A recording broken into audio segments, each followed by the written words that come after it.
그 만화시나 은근히 야합니다 그거. 뭐라 그러냐면 오디세우스한테 한 가지 조건이 있다. 나랑 자자. 잤어요? 잤죠. 그렇게 너무 기분이 좋은 거야. 그래서 돼지들을 다 인간으로 돌려보내요. 잘 먹여주고 매일 잘해줘요. 그리고 또 꿀잠 자고 또.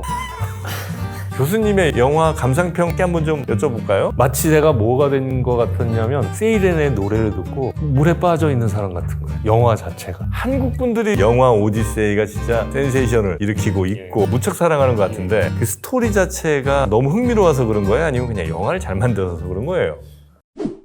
화제의 영화 크리스토퍼 놀란의 오디세이 드디어 700만을 돌파했습니다. 맞잖아요. 오디세이 왜 이렇게 우리 한국 관객들은 좋아하는지, 그리고 만약에 우리가 여기서 배울 게 있다면, 혹은 또 원작과 다른 영화에서의 설정 같은 건 또 뭐가 있는지 그리스 신화만 형생을 하신 우리 김헌 교수님 모십니다. 반갑습니다. 아유 반갑습니다. 네. 아유 어서 오십시오. 이렇게 또 불러주시고. 아유 아닙니다. 진짜 너무 고맙습니다. 김헌 교수님 일단 영화는 보셨죠? 예 봤습니다. 일단 교수님의 영화 감상평 짧게 한번 좀 여쭤볼까요? 일단은 너무 재밌었다. 그래서 3시간 동안 눈을 뗄 수가 없었고 감격하고 감동했다. 이렇게 말씀드릴 수 있을 것 같습니다. 그러면 이 영화는 지금 우리 교수님 인생 영화 리스트에 들어갈 만한 들어가죠. 그래요? 그동안 트로이였는데 트로이를 싹 제껴버렸습니다. 그동안 그리스 신화를 좀 영화한 게 꽤 있었잖아요. 꽤 있었는데 잘 기억 안 나고 딱 트로이하고 요 영화예요. 트로이가 진짜 멋있었죠. 멋있었죠. 그 이렇게 착착착착 가서 큰 거구에 브래드 피트의 그 액션이 너무 좋았죠. 딱 여기 승모근 그냥 팍 찔러버리잖아요. 와 진짜 멋있었는데. 제가 2004년에 유학생활을 마치고 딱 귀국하는 그때 이게 개봉이 됐어요. 20년 넘었어요 그게? 22년 전이죠. 그래서 내가 오는 걸 이렇게 환영해 주다니. 근데 이제 그 영화에서 다뤘던 사건과 오디세이 영화에서 바라보는 그 해당 사건, 가장 문제가 된 그 사건을 좀 다르게 보는 것 같더라고요. 거기는 그냥 신화 그대로 보는 것 같고. 그렇죠. 그 전통적인 방식으로 봤죠. 트로이에서는. 예, 그렇죠. 트로이는 사실 호메로스의 두 작품인데 일리아스, 오디세이가 있는데 트로이라는 영화는 일리아스를 바탕으로 한 거고 네네네. 이번에 놀란 감독이 발표한 오디세이는 그야말로 오디세이아라는 작품을 해서 이 두 영화를 잘 보시고 이 두 작품을 보시면은 정말 큰 문화 경험이 되리라 생각합니다. 한국 분들이 오디세이아를 무척 사랑하는 것 같은데 그 스토리 자체가, 신화 자체가 너무 흥미로워서 그런 거예요? 아니면 그냥 영화를 잘 만들어서 그런 거예요? 둘 다죠. 그러니까 영화가 나오기도 전부터도 그리스 로마 신화를 사람들이 많이 좋아해 주는 경향이 있었거든요. 특히 어린아이들, 청소년들 중심으로 해서 만화로 표현되거나 그리스 로마 신화는 청소년 순위에서 상위권 항상 차지하고 있었던 그 만화시나 은근히 야합니다 그거. 그거 안 보셨어요? 보긴 봤죠. 은근히 야한 장면들이 많아요 그게. 그래갖고 저희 아내가 저희 아이들 보는데 뺏어 버리더라고요. 그래서 저는 그게 제일 아까웠어요. 올릴 것까지는 없지. 그렇다고. 공부 안 하고 그것만 본다 뭐 이런 건데 근데 그 사실 그런 것들이 문화적 토양이 돼서 인격 형성에도 굉장히 중요한 건데 버린 게 너무 아깝고 어쩌면 그것도 한 20년 전쯤인 것 같은데 그때 막 봤던 친구들이 지금 이제 영화 한참 막 볼만한 그 나이일 수도 있겠네요. 소비 패턴이라고도 볼 수 있죠. 그리스 로마 신화를 만화로 소비했던 층들이 이젠 놀란의 영상으로 이제 만나는 거죠. 우리 교수님께서는 진짜 이 현상도 그리고 이 영화도 너무 반가우시겠다. 그렇죠. 평생 연구하던 분야에 대한 진짜 막 제대로 상품화된 대중성 있는 제품이 나온 거 아니에요? 그래서 이렇게 관심을 많이 가져주는 것 자체가 너무 놀랐고 저희 같이 그리스 로마 고전을 연구하시는 분들도 살짝 고무되어 있더라고요. 그동안은 연구재단에서 AI, 환경 이런 주제를 가지고 연구비를 따겠다 그러면은 저쪽에서 그리스 로마 고전을 연구하겠다 그러면은 경쟁이 안 되는 거예요. 그러니까 이쪽이 너무 죽는다 그래갖고 이쪽을 카테고리 하나 만들었어요. 보호학문. 무슨 생태계에서 멸종위기. 천연기념물 멸종위기니까 이거 보호하자 그래갖고 우리 쪽 공부는 보호학문에 해당이 됐었거든요. 이렇게 이제 각광을 네, 받으신 이렇게 거구나. 관심을 가져주고 또 영화 보는 데서 그치지 않고 책을 보려고 노력하시는 분 또 시도하시려는 분들이 꽤 많이 생겼어요. 마침 또 책이 나왔잖아요. 예, 저도 뭐 꼭 이거 때문에 급히 만든 건 아니지만 원래 준비하던 제가 유학 갔다 왔던 2004년에 계약을 했었어요 이거를. 2004년에 계약하셨는데 지금 책 나온 거예요? 너무 하시는 거 아닙니까? 아, 출판사 사정도 생각을 해주셔야죠. 그때 제가 자신만만하게 이제 3년 내에 끝내겠다. 그것도 이거 하나가 아니라 일리아스 오디세이 2권을 3년 내에 끝나겠다. 20년 걸리셨어요. 근데 3년 해보니까 안 되더라고요. 할 일도 많고 그때는 공부의 두께라고 그럴까? 공부했던 밀도가 약해서 이 정도 공부해갖고 번역할 책이 아니구나. 내가 박사를 따왔어도 이 정도 갖고는 아니다. 더 읽어야 된다. 더 읽어. 그래서 매년 출판사에서 전화가 오죠. 교수님 언제쯤? 내년에 꼭 낸다. 그럼 내년이 됐을 때 또 전화가 와요. 공부 부족하다. 네, 공부 부족하다. 무슨 책이 나왔는데 그걸 봐야만 이게 된다. 그래갖고 나중엔 너무 속으니까 그쪽에서 저랑 이렇게 같이 이 책을 내기로 했던 편집자들이 6명인가 교체가 됐어요. 들어왔다가 나가고 들어왔다 나가고. 거의 오디세이급이신데 보니까. 오디세이가 이렇게 사람 속인 거 아니에요? 그러고 보니까 그러네. 20년 동안 돌아오셨고 또. 그랬죠. 맞아요. 아, 오디세이 운명이시네. 그래갖고 어느 순간인가 내가 계속 그렇게 속일 수는 없어요. 속지도 않고. 그래서 제가 뭐라 그랬냐면 죽기 전에 낼게요.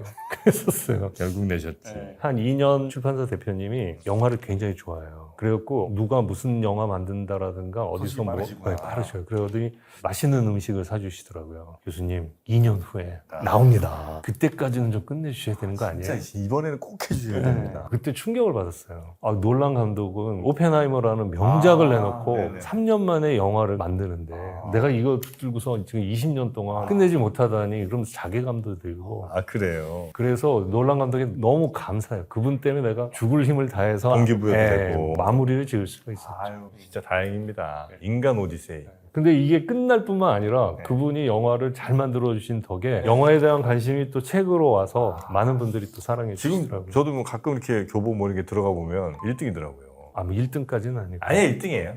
봤어요, 1등. 지금 850만 됐는데. 그렇죠. 1등이죠. 그새 또 늘었죠. 자, 그래서 이 오디세이, 영화 오디세이가 진짜 센세이션을 일으키고 있고, 뭐, 이건 근데 우리나라뿐만 아니라 글로벌하긴 하더라고요. 근데 우리나라 관객들이 이 영화를 혹은 이 책을 보고, 이거 하나만은 진짜 꼭 가져가셨으면 좋겠다는 게 혹시 있으실까요? 책을 또 번역하신 입장에서. 이게 결국은 원작은 어떤 거냐면 전쟁을 위해서 떠났던 한 인간이잖아요. 그러면 이제 자기 자리를 비워놓고 온 거란 말이에요.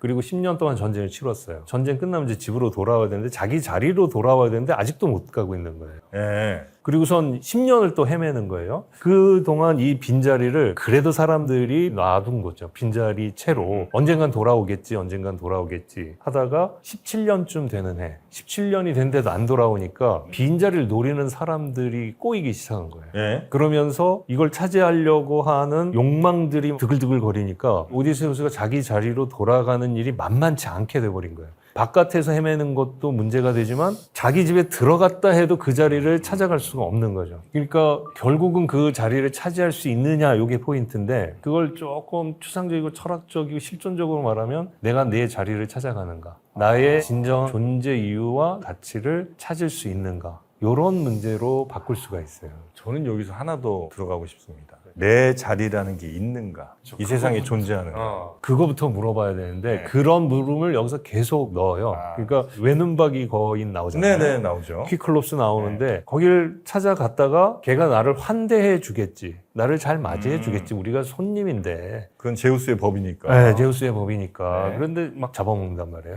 그러니까 이제 좌절과 절망, 무력감이 느껴지죠. 그럴 때 그 대목에서 나온 게 뭐냐? 네 이름이 뭐냐? 아, 그렇죠. 이게 이름을 물어본다는 거는 너의 정체가 뭐냐는 걸 물어보는 거고 너는 어떤 놈이냐? 결국은 너의 존재 의미는 무엇이냐? 너의 존재 가치는 무엇이냐로 들어갈 수 있는 질문이죠. 뭐 단순하게 이제 이름이지만 그리고 이제 어렵게 빠져나오는 순간마다 그 이름이라는 개념이 굉장히 중요하게 나와요. 근데 책에서는 굉장히 중요하고 원작이 중요한데 예. 영화에서는 그 부분이 조금 생략된 거 아닙니까? 그렇죠. 그 이름으로 상징되진 않고 기억이라는 개념으로 여기서 이제 치환이 되죠. 그래서 그랬군요.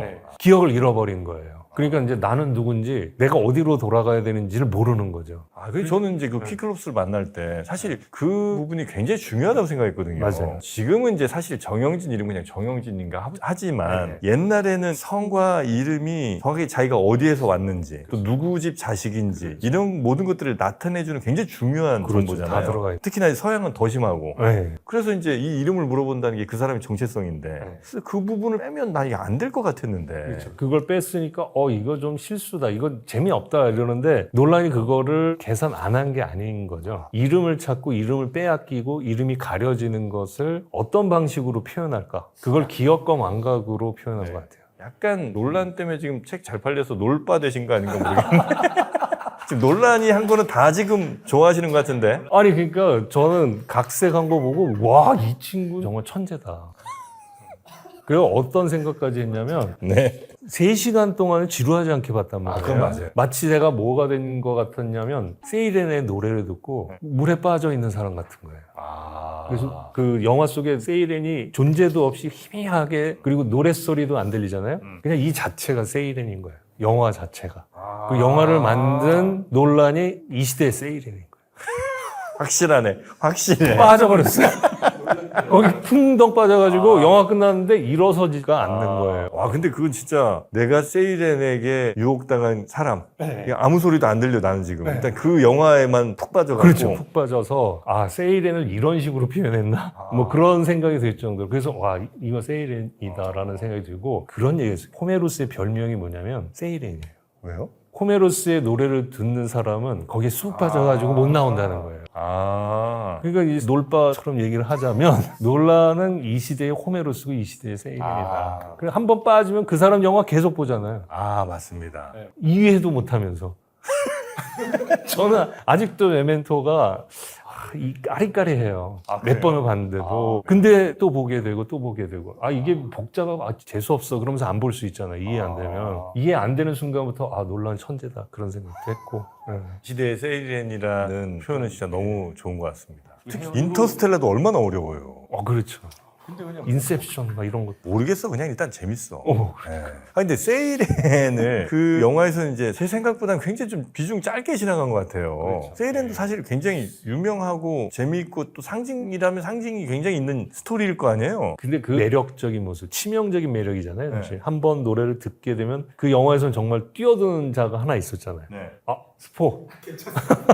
그건 뭐 다 아는 얘기인데 뭐. 그런 치명적인 매력을 가진 존재인데 이거 자칫 잘못 표현했다가는 욕먹기 십상인 거죠. 딱 봤는데 뭐야 저게. 많이 욕먹는 것 중에 하나가 그러잖아요. 저 여자 때문에 전쟁이 일어났다는데 절대 전쟁 안 일으킬 것 같은 느낌을 받았다는 사람들이 몰입을 못 하잖아요. 그런 거랑 비슷한 거죠. 너무 노출을 시키면 헬레네를 캐스팅을 잘했냐 못했냐 이런 거가 논란이 많잖아요 지금. 근데 그런 거 비슷하게 세이렌의 경우 세이렌을 노출시키면은 일부러. 이건 너무 외는 거는 정말 잘 묘사하고 드러내도 이건 칭찬받았는데 세이렌을 잘못 드러내면 저게 뭐야, 하나도 매력적이지 않네? 왜 빠지는 거야? 왜 빠지는 거야? 이럴 수 있죠. 노래도 안 들려주죠. 맞아요. 노래 잘못 들려줬다가 이거에 뭐야. 빠진다고? 그러니까 이 귀를 막고 있는 그 모습으로. 근데 그 세이렌은 그러면 현대에는, 그러니까 뭐 논란 감독 빼고 어떤 현상 내지는 어떤 사람들 어떤 걸 지칭하거나 우리가 이런 게 이 시대의 세이렌인가라고 생각하면 좀 맞을까요? 그러니까 이런 문화 현상도 그렇고 가수들이 다 세이렌의 후예라고 봐야죠. 그러니까 어떤 모 가수, BTS 대표적이잖아요. BTS 그냥 사람들이 열광하잖아요. 그리고 못 빠져나오고 계속 그 음악을 듣고 아미가 되고 이런 현상들이 일종의 세이렌이라고 볼 수 있고. 근데 세이렌의 이미지는 그야말로 그냥 그대로 우리의 대중 가수들이나 예술가들의 모습이라고 볼 수 있죠. 이게 표면적으로 보면 그런 예술가들일 수 있을 것 같고, 근데 이제 세이렌의 노래를 듣고 결국 이제 홀려서 죽는 거잖아요.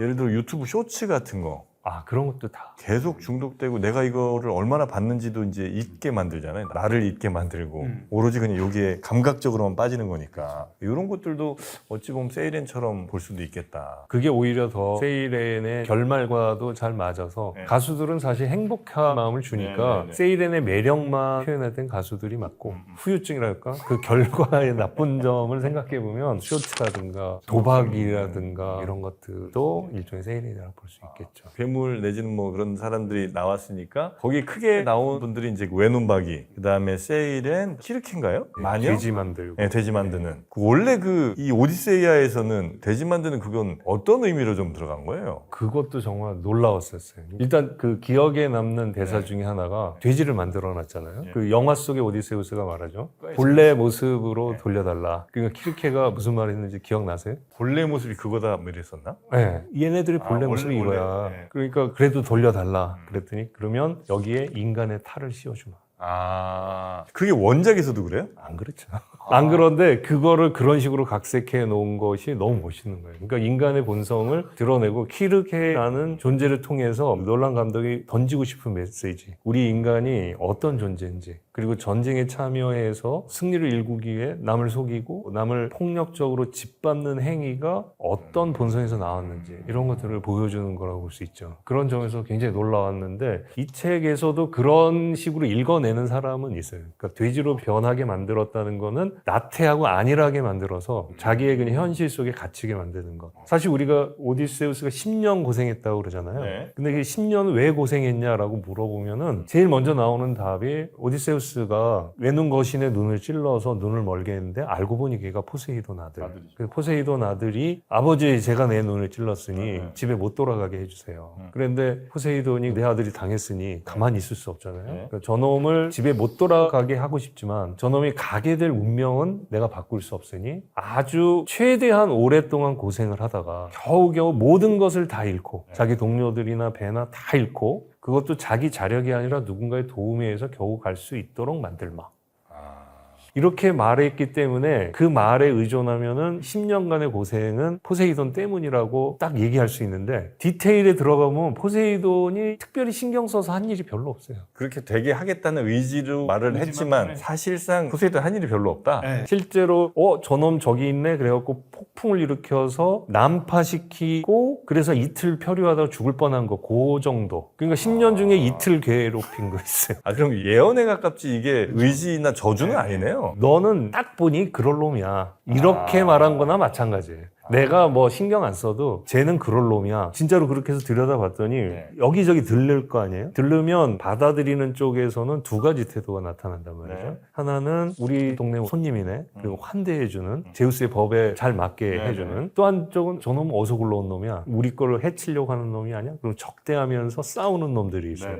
그러면 어느 놈 때문에 집에 돌아가는 게 지연되고 오래 걸릴까 이렇게 생각해 보면은 적대하는 쪽을 당하면 빨리 집에 가야지 이 생각이 들어요. 오히려 빨리 가죠. 네. 빨리 도망치고. 빨리 집에 가야겠다. 집이 제일 좋아. 그러는데 집보다 더 좋은 데 가면은 집에 가기 싫은 거예요. 7년씩인가 어디 있었잖아요, 거기. 그러니까 그걸 잘 계산해 보면은 일단 키르케 거기서는 돼지로 만드는 마녀로 나오지만 영화에서는 원작에 들어가면은 돼지로 만들어요. 근데 그게 어떤 모양으로 되겠냐면 니네 뭐 딴 데서 고생할 거 없다. 내 궁전에 들어와서 그냥 지내라. 그 들어가 봤더니 막 사자도 있고 표범도 있고 다 그런 애들이 있는 거예요. 걔네들이 집에 안 돌아가고 여기가 좋다고 있는 거죠, 사실은. 돼지로 변했지만 그 돼지로 변한 게 불편하고 자기 존재가 인간이었는데 돼지로 전락했다라고 생각할 수도 있지만 주는 거 먹고 그냥 편하게 뒹굴뒹굴 거리면서 지낼 수 있는 판인 거죠.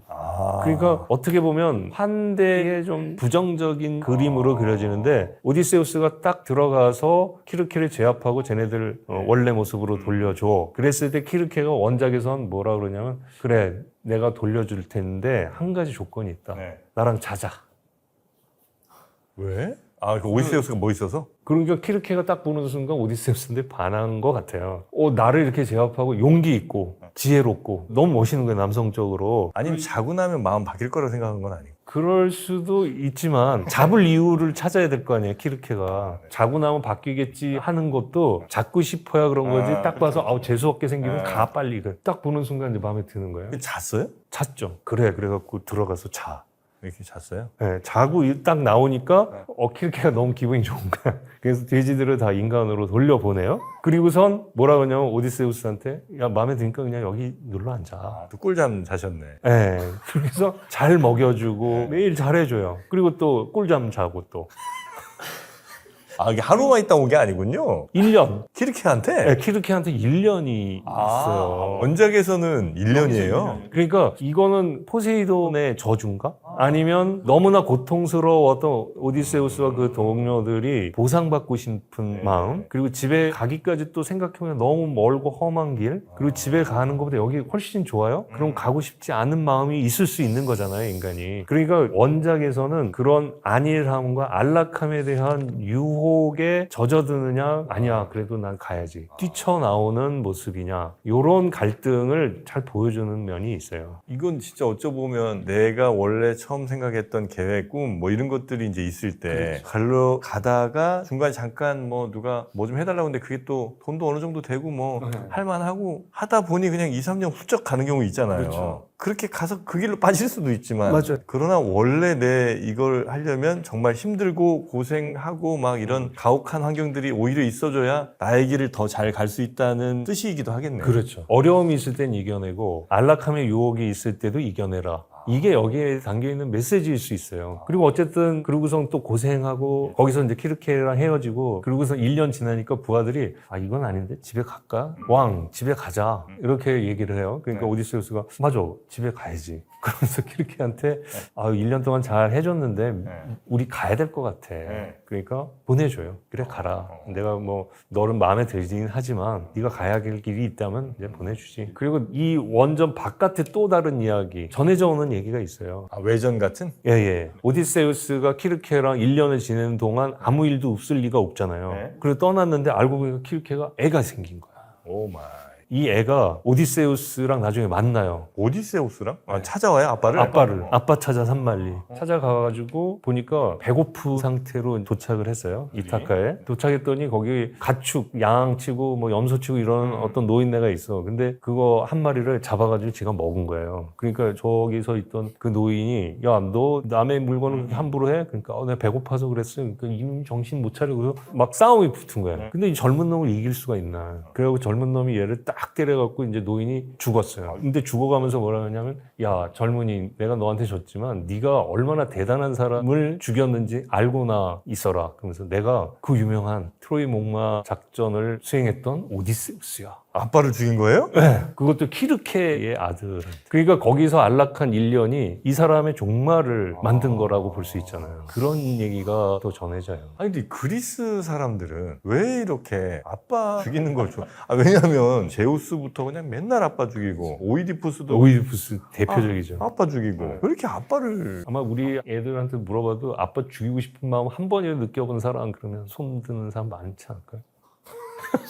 그렇게까지 아니 그러니까 인간 본성이 아빠한테 미움이 있을 수 있잖아요. 아빠를 사랑하기도 하지만 아, 내 엄마를 뺏어가는 그런 존재처럼 그런 존재처럼 어릴 때 느껴질 수 수도 있죠. 있고 예. 또 잘 되라고 막 혼내고 그러는 분이 제일 엄한 분이 또 아빠잖아요. 그러니까 잘 보면 결손 가정이나 좀 어렵게 힘들게 어린 시절을 보내는 애들은 아빠에 대한 안 좋은 추억들이 많이 있죠. 그런 것들이 신화로 나타나는 거라고 또 볼 수도 있고. 그러니까 그게 그리스인들은 정말 그걸 대놓고 표면적으로 표현을 했지만 어쩌면 인류의 보편적인 감성 중에 하나가 아빠에 대한 두려움 그리고 아빠에 대한 앙심 이런 것들이 있는 거예요. 동시에 같이 있죠. 그걸 제거하고 아빠다워 그리고 아빠의 그 역할을 인정하는 순간 어른이 되는 거죠. 보통은 이제 애를 낳아보면 자기 아빠에 대한 마음이 또 바뀌는 경우들도 있고. 아 우리 아빠가 이래서 그랬었구나 이런 걸. 여튼 이건 물론 이제 방금 해주신 그 키르케의 아들이 오디세우스 죽인 얘기는 이제 외전 같은 데에서. 이거랑 다른 작품 텔레고니아라는 작품에 있었다고 그래요. 야, 근데 여기선 진짜 영화 만들 얘기들이 너무 많겠어요. 그러고선 빠져나와서 어쨌든 키르케랑 헤어져 나와서 칼립소한테 가잖아요. 네. 그리고 그 과정에서 부하들이 다 죽어요. 그리고 혼자 칼립소한테 들어갔단 말이에요. 칼립소가 난파돼가지고 죽을 뻔한 거의 실신 상태고 정신 잃은 오디세우스를 데려다가 치료해주고 돌봐주고 그래서 살려냈어요. 네. 그리고 보니까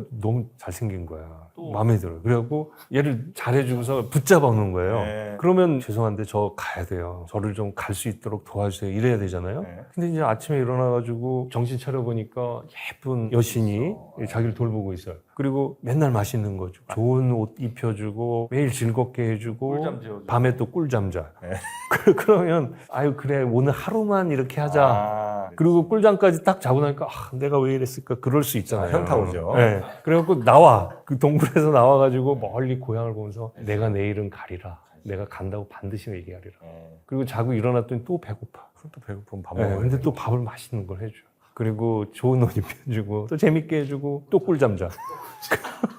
오늘 하루만 그러다가 7년 걸린 거라고 볼 수 있잖아요. 그러니까 우리의 흔들리는 마음, 우리의 나약한 마음, 주저앉고 싶은 마음 이런 것들을 투영해보면 오디세우스가 거기서 7년 있을 수 있는 거죠. 그러니까 우리도 그렇잖아요. 그러니까 유혹을 이겨내고 안일함을 이겨내고 열심히 노력하고 그런 사람이 한 단계 한 단계 올라가잖아요. 근데 어느 순간 에이 뭐 더 가서 뭐해 인생 뭐 있나 그리고 주저앉으면 거기서 끝인 거잖아요. 그리고 1년, 2년, 3년 그러다가 아 내가 정신 못 차리고 잘못 살았구나. 그리고 이렇게 다시 일어서면 거기서부터 다시 갈 수 있는 거고. 아침에 운동을 나가려고 하다가도 약간 좀 추운 날 그렇습니다. 침대에서 살짝 이불을 내렸더니 찬바람이, 그럼 이제 이불을 살짝 올리면 얼마나 안온하고 따뜻하고, 이렇게 부드러운 이불을 내가 왜 빼고 운동을 하러 가나. 오늘 하루만 하고 또 늦게 일어나면 또 냉장고에 뭐가 또 많이 있습니다. 또 그거 하나 이렇게 또 파먹고 하다 보면 아유 또 치킨 한번 시켜 먹으면 그렇게 맛있을 수가 없죠. 오늘 하루만 그렇게 하다가 이제 하루가 점점 늘어나는 그리고 거죠. 저녁에 꿀잠 자고 일어나서 내가 왜 이랬을까? 그걸 투영해보면 칼립소한테 7년 있었던 이게 정신 나간 거 아니야? 이런 생각 하다가도 우리의 본성 속에 들어있는 그 나태함의 유혹, 그 안일함, 운동도 좋지만 야 오늘 하루 연차내고 쉬어 이런 유혹, 네, 출근하기 싫은 마음 이런 것도 투영해보면, 그래서 나중에 제임스 조이스라는 사람의 소설은 하루를 가지고 이걸 다 쓴 거거든요. 그럴 때 보면 투영한 걸 다 일일이 말할 수는 없지만 아 우리의 하루하루가 그냥 오디세이야구나. 우리 하루하루가. 그럴 수 있다는 거죠. 오디세우스는 왜 7년째는 가야겠다고 떨쳐 일어난 거예요? 그러니까 이 작품에서는 아테나가 신의 회의를 소집해요. 그때 마침 포세이돈이 저쪽 아이티오피아로 가 있어요. 네. 그 자리가 비어 있잖아요. 네. 앙심을 품은 포세이돈이 없는 사이에 오디세우스를 사랑하는 아테나가 회의를 소집해요. 좀 보내자. 네, 아버지 보내자. 그걸 우리가 생각해보면 하루하루 안일함과 나태함에 젖었다가 내가 크게 마음먹는 거예요. 이제 나갈 거야. 내가 진짜 할 거야. 이거를 당시에 그리스인들이 표현한 기법을 신화적으로 표현하면 신들이 결정을 내려서 내가 나가는 걸로 얘기할 수 있죠. 그러니까 그만큼 신들의 회의가 열려서 오디세우스의 새로운 출발을 설명할 수 있는 만큼 얘가 단호하게 마음먹고 오늘은 진짜 간다. 그러면서 마음먹은 것의 표현이라고 할 수 있죠. 그러니까 그 신적인 의지로 이제 자기가 가는 걸로 우리가 생각해 볼 수 있죠. 네네. 근데 거기서도 놀란 감독의 영화랑 이 원작을 비교했을 때 큰 차이 중에 하나가 오디세이아는 전체적으로는 비극적인 기저가 흐르고 있는데 네. 상당히 희극적인 요소들이 많아요. 언어 유희도 많고 그리고 장면에 웃음을 터뜨릴 수 있는 요소들이 있는데 이 놀란 감독은 그걸 전부 지우고 완전히 비극화해버렸다고 볼 수 있어요. 그 회의 장면에서 우리가 이제 아까 오디세우스의 이름 얘기를 했었잖아요. 네. 근데 거기서 어떤 구절이 나오냐면 아테나 여신이 그러는 거야. 아버지 제우스한테 아버지 우리 오디세우스 너무 고생하는데 집에 돌려보내자. 왜 오디세우스한테 그렇게 삐져 있어요? 또는 화가 나 있어요? 이래요. 근데 그 말을 그리스어로 읽으면 왜 오디세우스에게 오디사오 해요? 말장난이죠. 네. 오디사오가 무슨 뜻이냐면 화나다, 삐치다 이런 뜻이에요. 그러니까 오디세우스의 원래 이름은 화 많은 자, 분노한 자, 그래요. 그런 뜻이에요. 삐찜이 뭐 이럴 수 있어요. 그러니까 그걸로 하면 왜 아버지 제우스 당신은 삐치미한테 삐쳐요? 이렇게 돼요. 그리고 이 이름이 생긴 것도 여기에 나오거든요. 외할아버지가 자기 딸 잘 사나 보러 온 거예요. 외할아버지가 누구 외할아버지요? 그러니까 그 오디세우스의 오디세우스의. 오디세우스가 깐난쟁이였을 때 엄마의 아빠. 엄마의 아빠가 와서 페넬로페 아빠죠. 와가지고 아우 잘 오셨어요. 이 아이의 이름이 아직도 안 지어졌는데 이름을 하나 줘주세요. 그래요. 그러니까 그래 이름 하나 줘주자. 내가 여기 오는 동안 뭐 이런저런 일을 겪고 내가 남자든 여자든 얘네들한테 화가 많이 났어. 그러니까 이 이름을 오디세우스로 해. 그랬어요? 네, 근데 그걸 그리스어로 읽으면 내가 오디사 메노스 했으니까 얘 오디세우스라고 그래. 그런 거 근데 잘 살리기가 쉽진 않으시겠다. 그러니까 그건 각주로 바뀌는. 근데 이게 흥미로운 게 오디세우스는 그냥 이름 뜻이 그러니까 화 내는 자, 화 많은 자 이런 뜻이잖아요. 이 작품 전체에서 화날 일이 너무 많은 거야. 그렇죠. 네, 그러니까 그 이름이 굉장히 상징성이 있어요. 근데 잘 생각해보면 우리가 이 하루를 살면서 화날 일이 얼마나 많아요. 그러니까 우리가 오디세우스네. 그러니까 우리가 오디세우스죠. 근데 이 사람의 성공담, 마지막 자기 자리를 찾아가기까지의 가장 중요한 미덕이 뭐냐면 화를 참는 거예요. 그렇죠. 눈앞에서 그 화난 장면을 보지만 이걸 꾹꾹 눌러 참아야만 복수를 나중에 하더라도 할 수 있는 거고. 화날 때 바로 화내면 모든 일이 그르치게 되는 거죠. 그래서 어떤 표현이 있냐면 지금까지 번역은 그렇게 돼 있어요. 오디세우스를 규정하는 형용사, 정형적인 형용사들이 많이 있거든요. 뭐 지략이 뛰어난 오디세우스, 많이 돌아다니는 오디세우스. 근데 그 중에 하나가 뭐냐면 잘 참아내는 오디세우스. 근데 이거를 그리스어로 보면 모순어법인 거예요. 잘 참는 삐찜이, 잘 참는 화쟁이. 화쟁이가 어떻게 잘 참아요? 그러네. 네. 그러니까 자기의 어떤 본성을 누를 수 있는 힘, 여기에서 성공의 비결이 있다는 게 주인공 이름을 표현하는 거에서 들어있는 거예요. 순수한 반란까지네. 뭐 이런 느낌인 그렇죠. 거죠.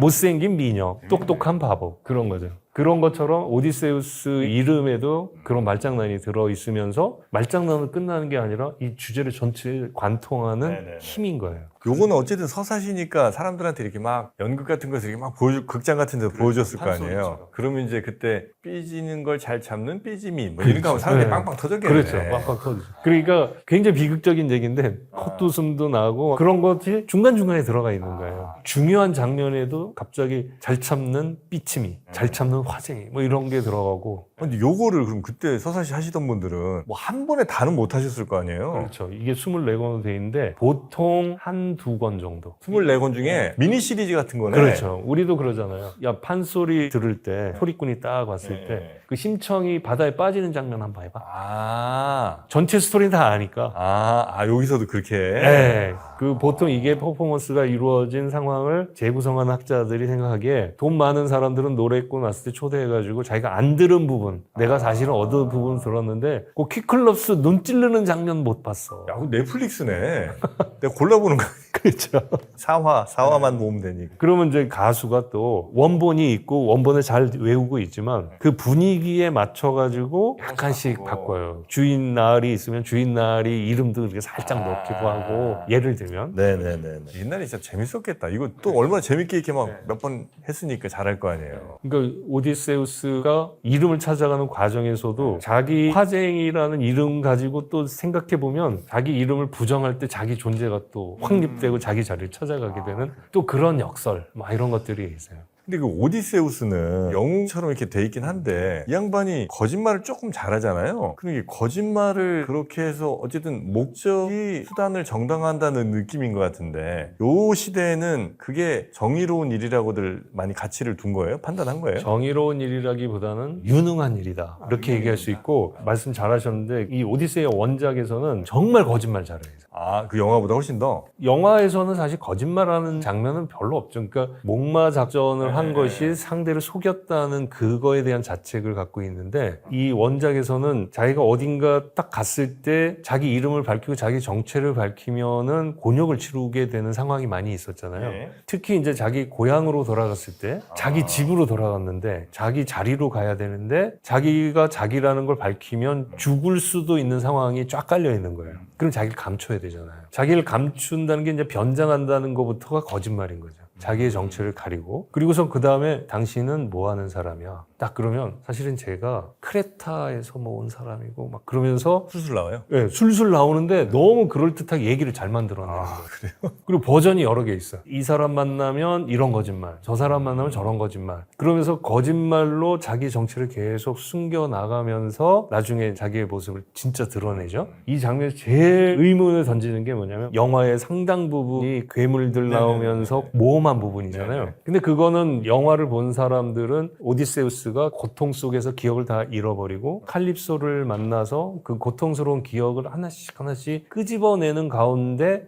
내가 본 게 이거고 내가 겪은 게 이거고 이렇게 해서 회상하잖아요. 네. 그건 거짓말일 리가 없잖아요. 네. 자기 그 지워버리고 싶은 기억을 끄집어내는 네네. 그런 점에서 이제 논란의 각색이 이 원작은 완전히 달라요. 여기서는 어떻게 나오냐면 영화에서 통째로 날아간 부분이 있어요. 통째로? 네, 칼립소의 섬에서 빠져나왔잖아요. 네. 빠져나와가지고 이리저리 헤매다가 포세이돈이 그걸 발견하고 저놈이 어디 있었나 했더니 저기 있었어? 그러면서 폭풍을 보내서 얘가 난파되고 죽을 뻔하다가 파이악스인들이 사는 조그만 섬에 들어가요. 그랬더니 거기에 사람들이 너무 잘 대해주는 거예요. 그 영화에 없는 부분이죠? 그렇죠. 네. 너무 잘 대해주고 잘 먹여주고 또 재워주고 막 그러는 거예요. 네. 그러면서 잔치를 벌이다가 그중에 가수가 나와가지고 노래를 해줘요. 재밌는 옛날 얘기도 하고 요번에는 이 얘기를 해보겠습니다. 10년 전 얘기인데요. 그러면서 트로이아 목마 얘기를 탁 하는 거예요. 그러니까 거기서 오디세우스가 눈물을 쫙, 성이 딱 되나? 눈물을 쫙 흘리는 거예요. 그러니까 그 왕이 이렇게 보고 있다가 당신은 누구야? 왜 이 노래를 듣고 우는가? 우리가 지금까지 이름을 물어보지 않았는데 당신의 이름은 뭔가? 거기서 또 이름을 물어봐요. 이 세상에 어떤 누구도 이름 없는 사람은 없다. 한번 태어나면 엄마 아빠가 이름 다 지어준다. 이름을 말하라. 그러니까 그때 딱 나서 나는 사실 저 이야기의 주인공 이타카의 왕 라이르테스의 아들 오디세우스다. 그러니까 사람들이 깜짝 놀라죠. 그 노래의 주인공이 여기 있으니까 어떻게 하다 여기까지 왔냐 그러면서 그 얘기를 해봐라. 그러니까 딱 풀어내는 거거든요. 근데 이제 많은 학자들이 그러는 거예요. 이 부분이 전체 얘기에서 가장 리얼리티가 떨어지는 얘기들이거든요. 리얼리티가 떨어져요? 그러니까 괴물을 만난다는 둥, 외눈박이 거인이 있다는 둥, 이거는 다 거짓말 같은 얘기잖아요. 근데 그거를 시인이 쫙 펼치면 진실이 되는데 오디세우스가 자기가 뭐 했다고 얘기하는 걸로 세팅을 딱 해놓은 거예요. 그러니까 이야기 속에 이야기로 해놓고 화자를 오디세우스로 해놓은데 그 오디세우스가 알고 보니 여기저기 가서 거짓말 잘하는 친구인 거예요. 그러니까 이 전체에 대한 진실성을 흔들고 있는 거죠. 그러니까 예를 들면 이제 호메로스가 자기가 진지한 영웅의 얘기를 하는데 모험 얘기를 좀 황당무계하고 아주 멋지게 만들고 싶은데 자기가 하기엔 부담이 되는 거예요. 이게 너무 리얼리티가 떨어지는 얘기니까. 그러니까 그거를 오디세우스에 빌려서 얘기를 하니까 듣는 사람들 또는 읽는 독자는 이게 오디세우스가 한 말이면 이거 뚝 뻥하냐? 이거 거짓말 아니야? 이렇게 생각될 수 있는. 대신 이제 요 얘기는 요만큼 커버 쳐놓고 나머지 얘기는 더 리얼리티는 살릴 수 있겠네요. 네, 살리고. 근데 그 놀란 감독은 요 부분을 아주 오디세우스가 아픈 상처를 끄집어낸 거짓말 할 수 있는 상황이 아닌 상황에서 끌어내는 걸로 만들어서 굉장히 비극적인 서사로 만든 거라고 볼 수 있죠. 진지하고. 근데 이거는 원작에 들어가면 살짝 그 코믹한 느낌이 좀 있어요. 오디세우스는 그래서 결국 자기 자리로 돌아간 건가요? 그렇죠. 예, 돌아가죠. 예, 예. 그 얘기가 후반부에 이제 핵심이 되는 거예요. 그렇게 해서 가서 자기의 존재를 숨기고 거짓말하고 자기 아내를 만난 순간에도 아내한테 거짓말 하는 거예요. 나 크레타에서 온 사람이고 오디세우스를 봤다. 제가 자기 자리로 돌아간 거냐고 여쭤본 거는 오디세우스 기준으로만 보면 본인이 20년 동안 떠나있던 비어있던 그 자리로 돌아간 건데 다른 모든 이들도 각자 이제 삶이란 것들이 다 있을 거 아니에요? 그러니까 이게 멈춰있는 어떤 공간이 아니고 계속해서 움직이는 동적 공간일 텐데 오디세우스가 20년 후에 돌아온 이 자리가 원래 자기 자리라고 할 수 있는 건가가 조금 궁금해서 여쭤봤습니다. 그럴 수 있죠. 어쨌든 오디세우스 입장에서 보면 자기가 돌아갈 자리인 건 확실하고 거기에 이제 들어가면 자기 자리를 찾는 건데 그럼 다른 사람들은 과연 어떤 상황이냐 뭐 이렇게 물어볼 수도 있는 거잖아요. 그러니까 사실 그 없는 자리를 다른 놈들이 막 차지하려고 덤벼드는 바람에 다른 사람들의 역할도 왜곡되고 일그러지기 시작한 거라고 볼 수 있죠. 그러니까 오디세우스가 그 자리로 들어감으로써 모든 사람들도 자기 자리로 원래 자리로 돌아가는 거예요. 그래서 그 자리가 있을 때의 역할을 잘못한 사람들은 응징을 당하게 되는 거고. 다 죽이잖아요. 네, 다 죽이죠. 영화에서는 대략 한 반 정도. 반 정도인가요? 네, 그리고 나머지 이제 무릎 꿇고 이렇게 끝났던 것 같은데 원작은 훨씬 많이 죽이죠? 다 죽이죠. 페넬로페를 괴롭혔던 수가 108명이거든요. 108명은 다 죽이고 얘랑 내화부동했던 시녀들, 시종들 얘네들도 다 죽이고 특히 마지막에 오디세우스를 지독하게 괴롭혔던 염소치기가 있어요. 메란티오스라고. 걔 죽이는 장면이 묘사되어 있는데 정말 끔찍해요. 입에 담을 수 없을 정도로. 그만큼 20년간 묵혀왔던 복수심 같은 게 있는 건가요? 그렇죠. 그리고 다 응징되고 자기 자리를 찾았잖아요. 근데 그걸 피를 지우기 위해서 정화의식도 하면서 궁전을 깨끗하게 정화하고 정화의식도 치르고 그리고 아내를 만나서 드디어 이제 자기 정체를 밝히고 자기 모든 것을 회복하죠. 근데 이게 이렇게 해서 딱 끝나면 좋잖아요. 근데 이렇게 안 끝나요. 이게 23권이에요. 아, 24권까지잖아요. 네. 24권 안 붙였으면 좋겠는데 또 안 붙여도 될 것 같은데 24권이 딱 들어가 있어요. 무슨 내용이에요? 24권. 24권 시작되면 죽은 구원자들의 넋이 하데스로 내려가는 거예요. 그리고 좀 지나서 그 구원자들의 가족들이 내 자식을 죽인 저 오디세우스 이거 가만둘 수 있냐 그래갖고 회의를 해가지고 군사를 모아가지고 오디세우스 다 죽여버리자. 오디세우스랑 오디세우스 아버지 오디세우스 아들 일가족을 3대를 다 몰살시켜야겠다. 거기에 모여있는 그쪽으로 108명이면 한 10명씩만 데려도 1000명이 넘는 거잖아요. 우르르 와가지고 전투가 벌어져요. 죽은 영혼들과? 아니 영혼의 가족들? 가족들과 오디세우스 한 12명 되는 애들하고 전투가 벌어져요. 그러니까 이거 다 죽을 것 같잖아요. 아니면 좀 초인적인 위력을 발휘해서 얘네들을 처치하거나 그러니까 갑자기 위에서 제우스가 번개를 던져요. 싸우지 말라고요? 싸우지 말라고. 그리고 아테나가 딱 나타나서 말로 야 싸우지 말고 잘 지내봐. 옛날에 잘 지냈던 것처럼. 그러면서 설득이 돼요? 급화의 무드로. 아하. 이 금마무리 되잖아요. 그게 혹시 데우스 엑스 마키나 뭐 이런 거예요? 그런 표현인 거죠. 데우스 엑스 마키나의 최초 버전이라고 볼 수 있죠. 그래서 신이 딱 나타나서 싹 정리해주고 끝 이렇게 해주는 거. 그러니까 이제 사람들이 야 이거 작품성이 확 떨어진다. 24권에서 24권에서 그런 논란이 있어요. 근데 아니 그래도 이건 분명히 뜻이 있을 거야. 우리가 그 뜻을 해석하자. 그래서 저도 한 2가지 정도로 해석을 했었거든요. 그러니까 첫 번째는 인간의 싸움은 끝이 없이 계속된다. 신이 결정을 한번 해줘야 된다.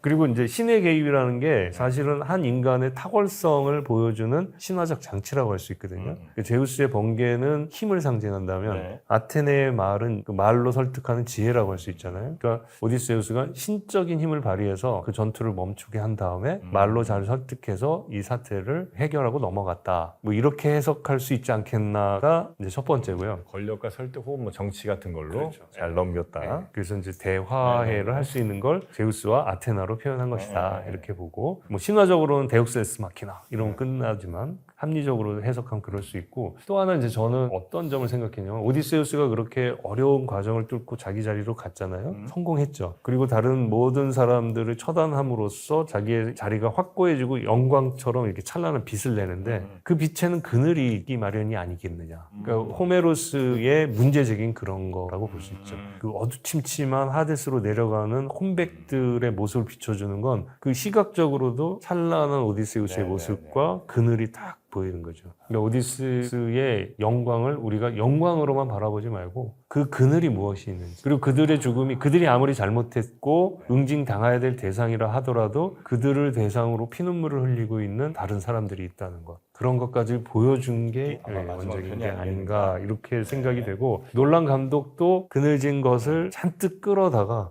작품 전체에 이렇게 싹 퍼뜨리고 오디세우스라는 캐릭터를 굉장히 진지한 인물로 그리고 자기의 성공에 도취돼가지고 자신감 있고 그 자신감이 무너지는 순간 무력해지고 이런 인간이 아니라 자기 행위를 반성하고 자기 행위를 객관적으로 놓고 통찰하면서 책임을 지려고 하고 거기 때문에 너무 고통스러워하고 아파하고 그 아파함을 이겨내고 그래서 마지막 장면도 구원자들을 다 죽이지 않고 남겨놓고 또 자기도 부상을 입고 그 상처뿐인 영광 뭐 이런 느낌이 되게 그런 점에서 보면 놀라 감독이 자기만의 오디세이아를 정말 잘 썼구나. 교수님 보실 때 놀란 감독의 이 영화를 통한 메시지는 저도 이제 쭉 보면서 회한해지는 왜 놀란 감독이 그런 거 많이 하잖아요. 뭐 다른 영화에서도 막 후회하고 회한 같은 게 담긴 메시지가 많은데 오펜하이머가 대표적이죠. 인셉션에서도 그 일본 아저씨 한참 후회 많이 하잖아요. 뭐 그런 것처럼 항상 자기의 영광 뒤에 무언가 있는 그늘을 그러니까 자신감에 넘쳐 너 누구니 그러니까 내가 트로이 목마를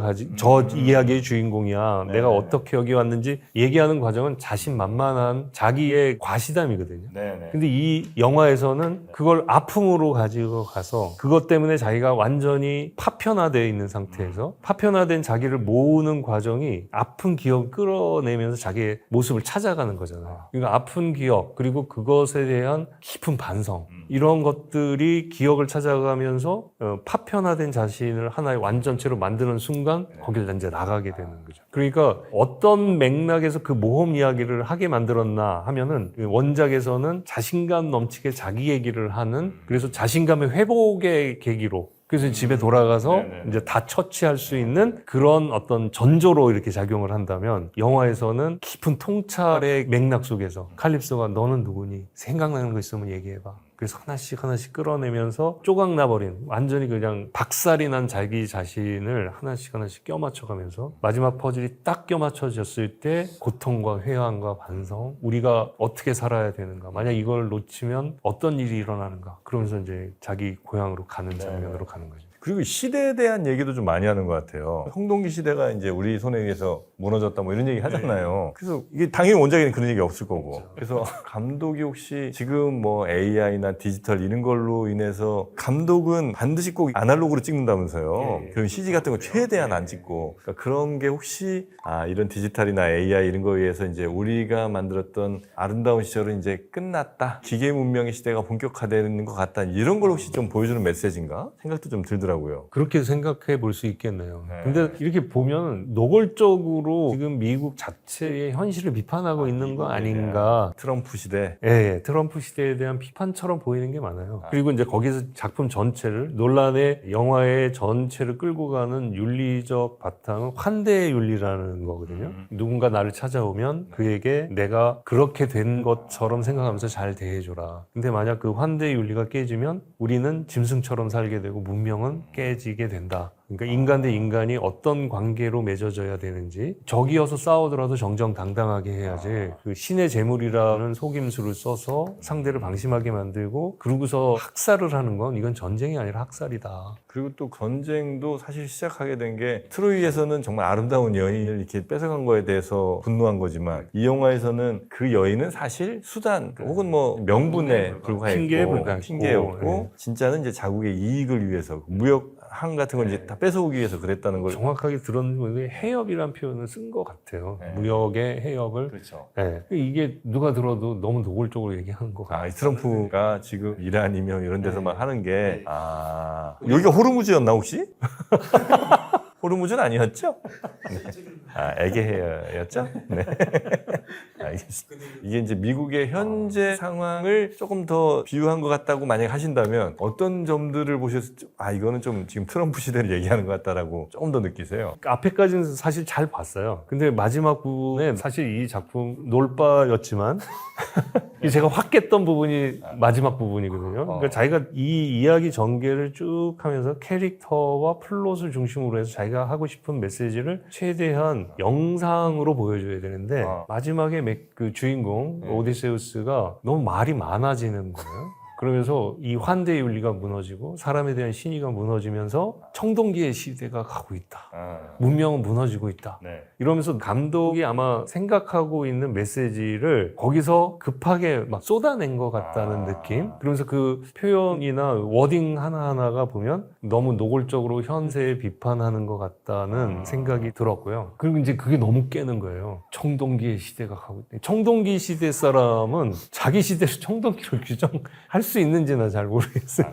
이게 이 영화에서 뭐 고증이 잘못됐다, 시대착오적인 게 너무 많이 들어갔다, 뭐 그 당시에는 그런 투구 안 썼다, 뭐 이런 얘기들 많이 했거든요. 그런 건 다 괜찮은데. 그런 건 뭐 나는 괜찮아요. 미학적으로 이렇게 취장이 되는데. 근데 갑자기 끝날 쯤에 청동기 시대 사람이 청동기가 가고 있다. 미래학자가 무슨 예언하는 것처럼 이렇게 얘기하는 게 그때 좀 확 깼어요. 차라리 우리의 시대가 끝난다. 이 정도만 해도 좀 괜찮을 텐데. 문명의 시대가 저물고 이러다가 우리의 문명이 다 무너진다. 이래도 충분했을 것 같은데 갑자기 청동기 시대가 그 다음에 철기인 걸 아는 것처럼.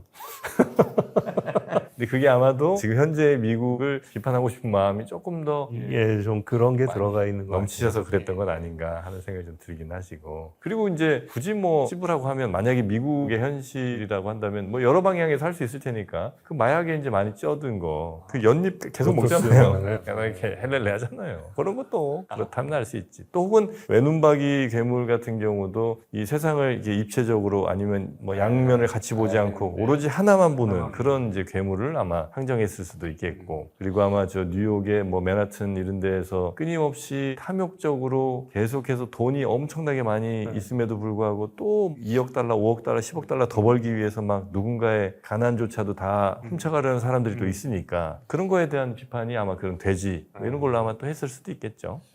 제가 너무 난 것 같은데. 아니 그거는 미국 비판이라고 하기에는 원작에 너무 들어있어요. 원작에. 그럼 호메로스가 뭐 미국을 2000년 후에, 3000년 후에 미국을 겨냥했을 리는 없잖아요. 그렇죠. 그러니까 이거는 지금 말씀하신 모든 인류 것들은 보편적인. 어느 시대에나 나타날 수 있는 인간의 탐욕이라고 할 수 있는데 해협을 빼앗으려고 그랬다는 등 청동기의 시대가 그리고 마지막에 이렇게 속임수를 쓰고 적을 무너뜨리고 이런 식으로 뭔가 빼앗으려고 하다간 환대 윤리를 위반하다가는 청동기 시대가 간다. 이런 표현들은 상당히 노골적으로 자기가 하고 싶은 조국에 대한 또는 현대 문명에 대한 메시지인 것 같아요. 혹시 우리 교수님에게 또 이타카 같은 곳이 있어요? 가고 싶은 곳, 가야 할 곳. 혹시 사고 날까봐 미리 말씀드리면 뭐 결혼 전이요 이런 얘기는 하지 마시고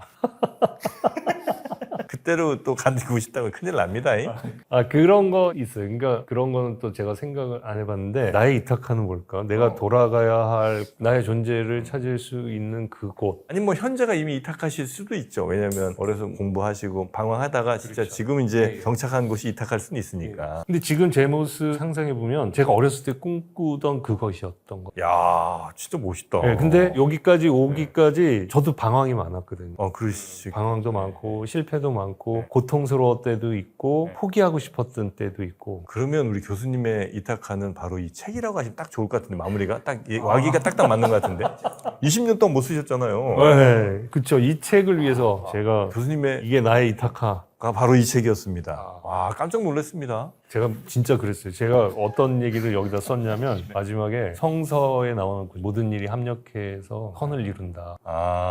제 인생을 돌아보면 이 책을 번역하고 내기 위해 탄생부터 지금까지 한 채 오차도 없이 여기까지 왔나 보다. 그거 혹시 서문 읽어보셨나요? 어떤 소문이요? 이거요. 아유, 그 다 읽었죠. 그래서 그런 질문을 하셨구나. 돌아보니까 그런 생각이 드는 거예요. 그때는 다 방황 같고 다 이게 잘못된 길 같은데 오히려 더 지나고 보니까 지금의 여기로 오기 위한 톱니바퀴 하나하나가 꽉 잘 맞물려서 여기로 온 거군요. 그리고 지금 생각하면 아찔아찔한 순간이 있죠. 내가 그때 실패할까봐 두려워서 포기하고 싶었었던 거. 개인사들이 있잖아요. 그리고 뭐 여기저기서 저를 이 정도 조건으로 이런 일을 해봐. 그럴 때 이 길로 오기까지 너무 어려운 상황들이 많으니까 그쪽으로 이렇게 가서 또 기웃기웃거리고 그러던 때도 있었거든요. 그러니까 제가 이 책에 대한 애정이 그냥 단순히 학자로서의 애정이 아니라 제 삶 전체를 이렇게 봤을 때 내가 하나의 오디세우스였고 내 삶 그냥 오디세이아로 설명될 수도 있구나. 네. 그래서 저는 이 영화 보고 한마디로 평해라 그러면 호메로스가 묻고 논란이 답했다. 그러니까 호메로스는 메시지를 안 줘요. 우리가 찾아내는 거죠. 이걸 읽고 이렇게 살아야지라고 하지만 이걸 들여다보면 너무 복잡하고 불안한 흔들리는 인간의 그 줄거리가 있어요. 거기까지 어떻게 갔을까? 거기에 대해서 계속 묻게 하거든요. 그러니까 고전의 힘이 뭘까 하면은 답을 주기 때문이 아니라 모든 사람에게 자신만의 답을 찾도록 질문을 계속 다양한 방식으로 던지기 때문이죠. 그러니까 논란 같은 사람은 난 이렇게 던진 질문에 난 이렇게 답하겠어. 그리고 저 같은 사람은 이런 질문에 대해서는 나 나름대로 이렇게 답하겠어. 그러니까 이 답들은 그 답을 냈던 사람에게만 또는 그것에 감동을 받은 사람에게만 시효가 있고 이 유효기간이 그렇게 길진 않지만 문제는 죽지 않는 거예요. 그러니까 답은 틀릴 수 있어도 질문은 틀리지 않는 거죠. 5년 후에 또 나홍진 감독이 또 오디세이에 다른 답을 낼 수도 있고. 그렇죠. 그럼 이제 100년 후에 놀란 감독의 영화가 계속 언급될까? 좀 쉽지 않겠죠. 근데 500년 후에 오디세이아라는 호메로스의 작품은 살아있을까? 그러면 누구도 의심하지 않을 거예요. 인류가 죽지 않는 한 그게 질문의 힘이기 때문인 것 같아요. 너무 좋습니다. 그만큼 이제 여러 좋은 질문들이 압축적으로 나타나 있는 책이라.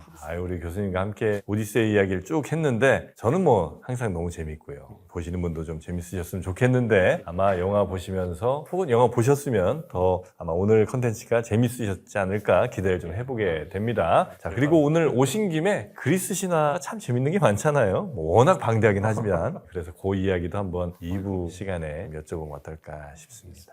네, 우리 사랑하는 김원 교수님 오늘도 대단히 감사하고요. 좀 이따 다시 봬요. 네, 고맙습니다.